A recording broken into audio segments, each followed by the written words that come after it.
Is Co.JP responsible for international sneaker love today? I'm not sure, but we're going to get into that this time on Fire Footwear.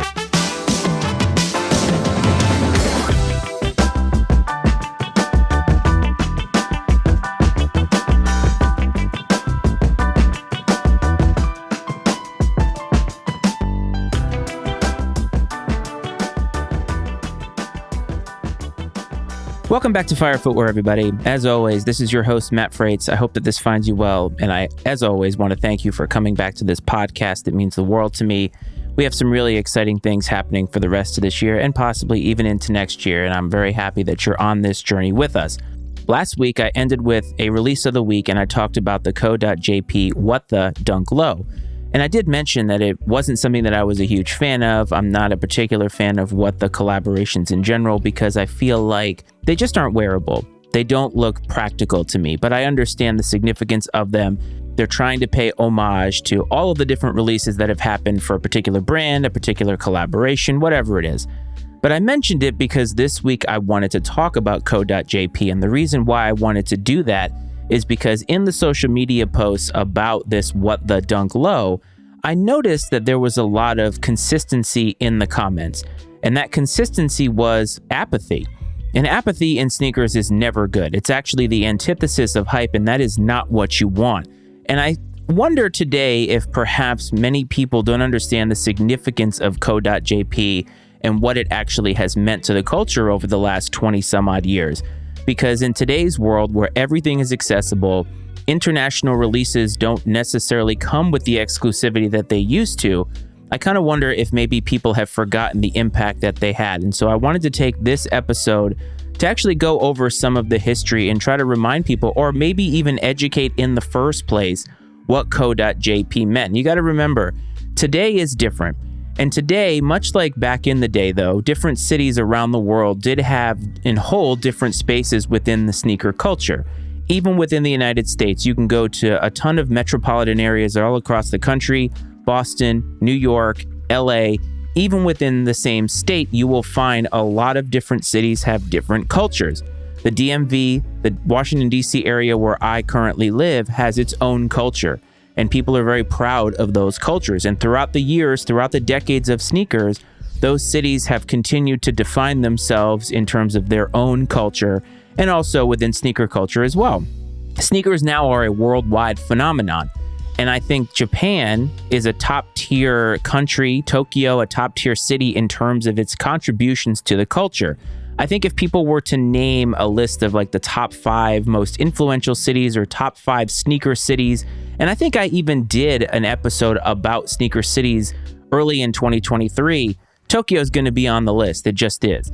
And the reason for that is because way back in the late 90s, Co.JP was an initiative that Nike started to try to tap into the different culture and the different sort of fashion sense that people in Japan had, more specifically in Tokyo. And during the early times, you got to remember, exclusivity was really, really huge.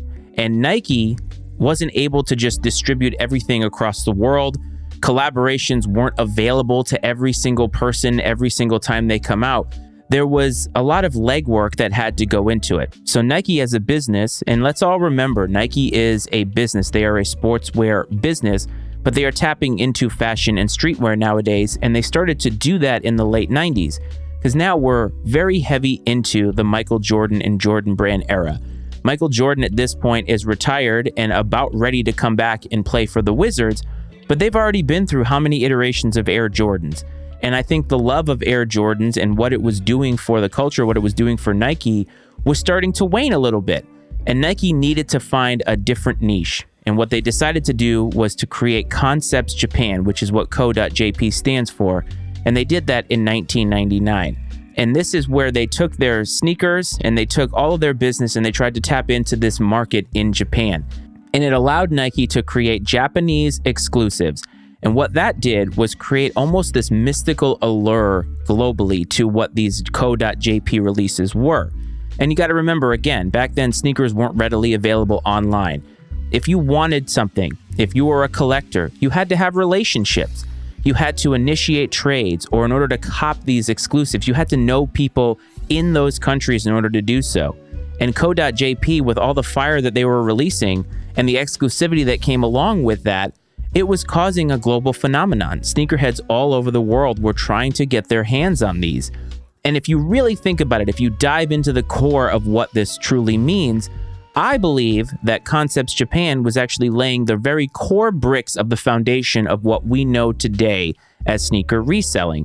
Because I think that sneaker reselling has happened for a very long time. What I think has differentiated it over time is the for-profit nature of it. I think reselling for a very long time came with a love of sneakers that I think many more people shared back then. Sneaker culture has changed a lot. I believe that newer people into the culture, or at least over the last 10 or 12 years or so, especially since the advent of StockX and GOAT, I believe people are in it for personal gain, more so than the love of the culture. And underneath all of that, underneath the greed, underneath the money, is the true culture that I love, the true culture that I like to talk about on this podcast. And I think that when you look back on what Concepts Japan was doing, I really believe that it is laying the foundation for so many things culturally, whether it's good or bad, because you can say that resale is a bad thing. If you're somebody who doesn't participate, who has to pay high resale prices, it's bad for you. If you're somebody who does participate in resale, you may be making or have made a lot of money up until this point. And so I think that Concepts Japan is a forgotten concept in the fact that people don't realize that back in the late 90s, early 2000s, not only was Co.JP providing iconic colorways of iconic shoes, but they were really laying the groundwork for what sneaker culture is like today, because now it's not just Japanese culture. It's not just American culture. Really, even though we have cities that have their own culture that are defined or uniquely defined by what they have always been culturally, I believe that sneaker culture is more global. I believe that people identify as sneaker lovers all over the globe. I mean, even in this podcast, people are listening from all over the world, and that blows my mind, but they're all listening to the same thing. They're all listening for the same content. And again, I think we forget about the roots of how this started. So think about it. Here are some of the most popular Co.JP releases that have happened over time. Starting in 1999, you have the Dunk Low Plum, first release in 1999. That's an iconic Dunk Low, and it's one that has been retroed a few times over the years, and it has always had the kind of place in sneaker culture, especially in Dunk Lows, that people want it. And every time it releases, I believe people want it. But do they understand the history of it? I'm not sure. The Jordan 1, of course, is going to have a place in history no matter what kind of collaboration you're talking about, no matter what entity or historical entity you're talking about. And obviously, the Jordan 1 has a place with Concepts Japan. The Jordan 1 Midnight Navy, it recently celebrated its 20th anniversary in 2020, which was an interesting year for sneakers in general. Again, the presentation, the premium materials that people heard about back in the day. Now, again, we take them for granted, but people knew about them back then. They wanted them. They were coveted. Also, the Jordan 1 Neutral Gray, another one that has retroed recently to help celebrate this 20th anniversary of Concepts Japan. Again, these are coming with a premium material, premium presentation. This is something that we don't normally see in sneakers today. I believe that they're doing better at it, but you got to think to the late 2010s, even the early 2020s, until this major boom, materials were bad. For like a whole decade, sneaker materials were bad. And I think today we are a little bit more accustomed to nicer materials, nicer releases. They obviously don't get it right all the time, but I think they're doing more due diligence in that fact every single release. To continue on this trend, this recently retroed earlier this year, the Air Force One Linen, the brown, the pink. It was something that people said must cop. And I think it is a must cop for them because it's one of those shoes that they knew about. And that's where I think some of these are maybe lost in translation, because I think it might be like what I talked about last week with Nigo. If you knew, you knew, and today you maybe don't know, but maybe you don't care. And I think sometimes when it comes to sneakers, the idea of apathy in the culture, the idea of apathy as it relates to the past sometimes hurts me. But I also think about the culture today and think about younger people today and realize that I, as somebody who loves the history, can't tell people how to participate in the culture. I can't tell people what they should and shouldn't know about sneakers, what they should or shouldn't hold in high regard. I think it's important to share knowledge, and I think that's something that maybe we don't do enough of, because I think there are creators, I think there are sneaker people who think that they know more than somebody else. And I never think that. I try and remain humble. I try and understand that I'm still learning. There are so many stories, there are so many facts, so many historical elements about the culture of sneakers, not just since Michael Jordan, but beyond that I don't even know yet. And I can learn those from other people. And that's where I try to bring this podcast and this YouTube channel, whenever I do YouTube content, to try and educate or at least remind people of how we got to where we are.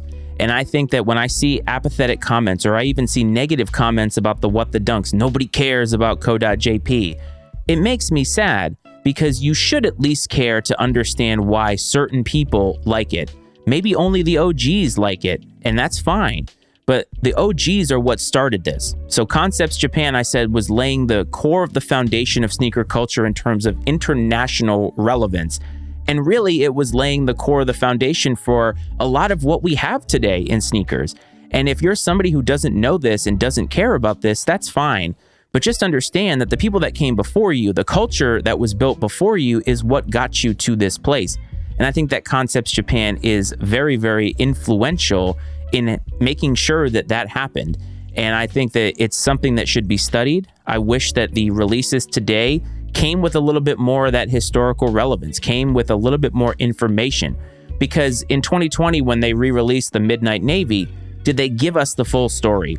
Did they take the time to retell this story for younger people, for newer people in the culture?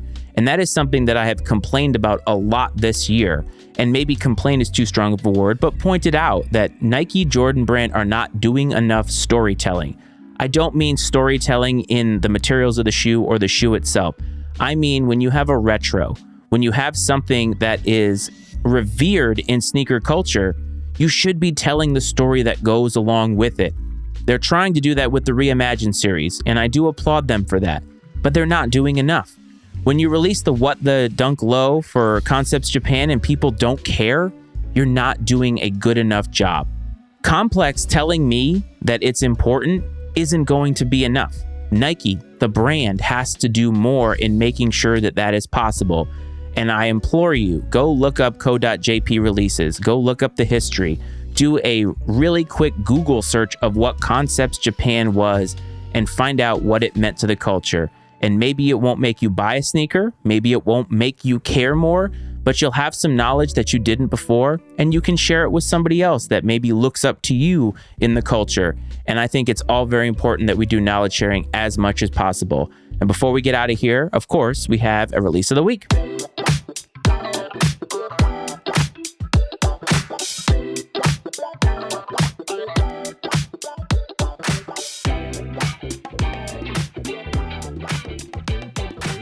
Release of the week, where I like to highlight a shoe that catches my eye. It's not always hype, and this week it is not.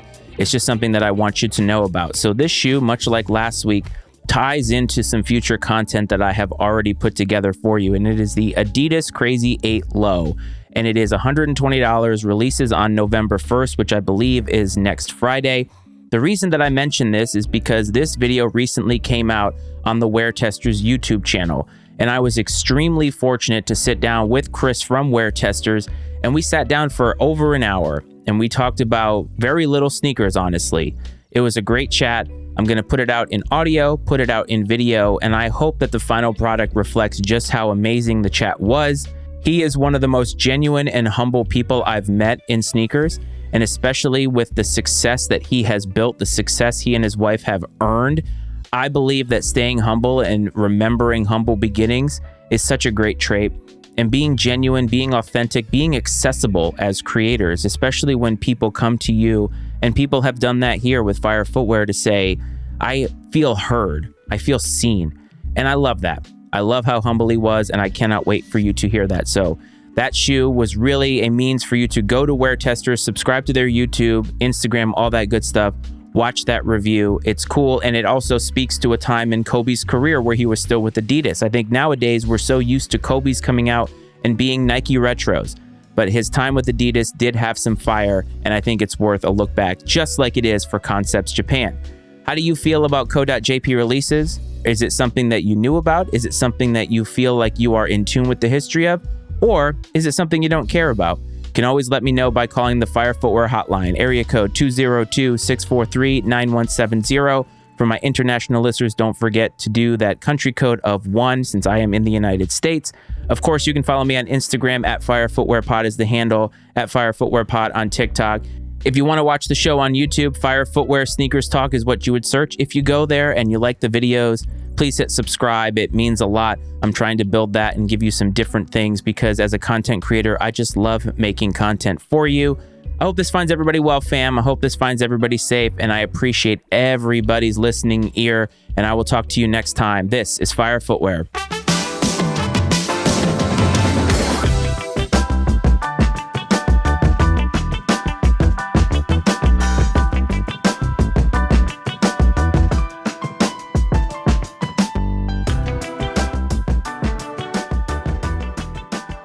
The opinions and viewpoints expressed on Fire Footwear are those of Matt Frates and his guest, and not necessarily those of the Matty Ice Media Network. Fire Footwear is exclusively owned by Matt Frates and is brought to you by the Matty Ice Media Network.